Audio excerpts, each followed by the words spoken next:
Hello everyone, a very happy and holy yet unofficial feast of the Chaste Heart of St. Joseph to you all. I would love to take a quick moment just to give you a bit of background on devotion to the Chaste Heart. Now, a lot of people are going to dismiss this right away. They're going to say, I don't believe in the apparitions that promoted devotion to the Chaste Heart of St. Joseph. Therefore, I'm not going to venerate this heart. But just like the Sacred Heart of Jesus and the Immaculate Heart of Mary, devotion to the Chaste Heart of St. Joseph has been around for centuries. It is not an invention of 20th century apparitions. So I'm going to give you a bit of background on that so that maybe we can appreciate the Heart of St. Joseph in a different way. Though not liturgically venerated in the Church, private devotion to the Chaste Heart of St. Joseph has been around for centuries, as was the case with the Sacred Heart of Jesus and the Immaculate Heart of Mary before their own official approval.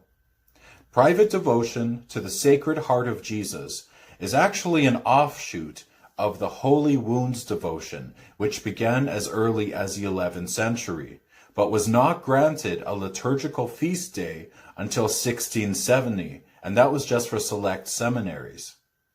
Over time and little by little, the Church allowed for more places to celebrate the Sacred Heart of Jesus, but it was not until 1856 that Pope Pius IX officially established the Feast of the Sacred Heart of Jesus and made it obligatory for the whole Catholic Church.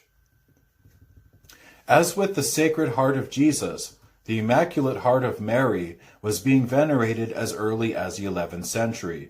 It was not until 1855 that the Congregation of Rites approved the office and Mass for the Most Pure Heart of Mary, without, however, imposing it on the whole Church.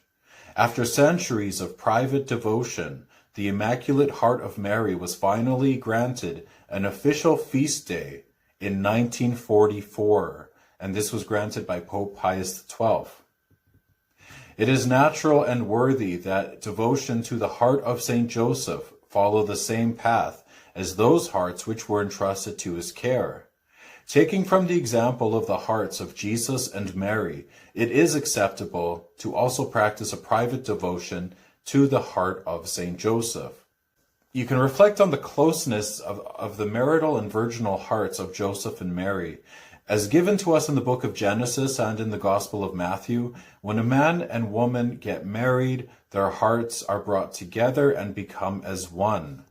So in the book of Genesis, wherefore a man shall leave father and mother, and shall cleave to his wife, and they shall be two in one flesh.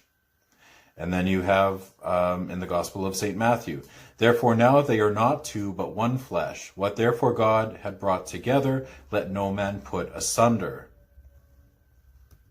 So throughout their holy and virginal marriage, the hearts of Joseph and Mary were technically united in the life that they shared. Since these hearts became as one, it is right that we should honor both, neither excluding one or the other, as they both loved, nurtured, upheld, and suffered for the Sacred Heart of Jesus in unison.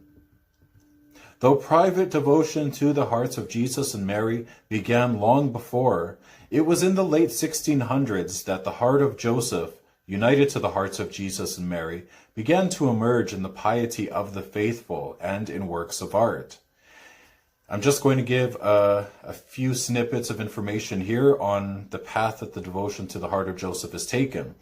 In 1668, Father Bartholomew, founder of the Oratorians in Portugal, began propagating devotion to the three united hearts when he settled in the New World in Brazil. In 1744, a brotherhood was formed in Seville, Spain. They called themselves Slaves of the Heart of St. Joseph. Their emblem featured the Heart of St. Joseph with flames issuing from its top and encircled with lilies. The heart is crossed with his flowering staff and with a sword, while the monogram in the center has St. Joseph's initials. The brotherhood was permitted to privately celebrate the Feast of the Heart of St. Joseph on September 18th. So that was an unofficial feast day that they were celebrating. In 1843, a certain Carmelite father, Elias of the Three Hearts, is said to have actively promoted devotion to the hearts of Jesus, Mary, and Joseph, with the approval of Pope Gregory XVI. He did this throughout Italy and France. Traces of this devotion are found in the form of medals and prayer cards which depict these hearts, and these have begun to surface. In 1846, a Father Michel Rocco, an oblate of the Virgin Mary, established the pious union of the most pure heart of Saint Joseph in Italy. Throughout the 20th and 21st centuries, there have been alleged apparitions of Saint Joseph, notably in the United States and in Brazil, in which he implores the faithful to have recourse to his heart. In 2021, the year of Saint Joseph, as declared by Rome, devotion to Saint Joseph has finally begun to flourish on a global scale, and as a result, there has been a renaissance in Josephite art, including depictions of his most chaste heart. Aside from Saint Joseph's liturgical feast days, Wednesday is the traditional day of the week on which we are to honor Saint Joseph in some way. Now, Pope Benedict XV gave us a reminder in his letter Bonum Sane from 1920, reminding the faithful to honor Saint Joseph in some way every Wednesday. Because of this, it would be pious for us to celebrate privately a feast day for the chaste heart of Saint Joseph on the Wednesday after the Sacred Heart of Jesus. And today is the first Wednesday after the Sacred Heart of Jesus. So, as we see, devotion to the heart of Joseph does go back a few centuries, and it has nothing to do with apparitions. Just like the Sacred Heart of Jesus, people had devotion to that heart long before the 17th century, when he began appearing, asking for people to consecrate themselves to his heart and practice the First Fridays. Same with the Immaculate Heart of Mary. Her heart has been venerated for centuries, long before she appeared at Fatima and asked people to honor her Immaculate Heart. Same goes for Saint Joseph. You don't have to wait for an apparition to tell you, or for a pope for that matter, to tell you to have devotion to the heart of Saint Joseph, because that wasn't the case with the Sacred and Immaculate Heart. So feel confident in your private devotions to the chaste heart of Saint Joseph. God bless you all, and may the most chaste heart of Saint Joseph smile upon you and give you the graces that you need at this time.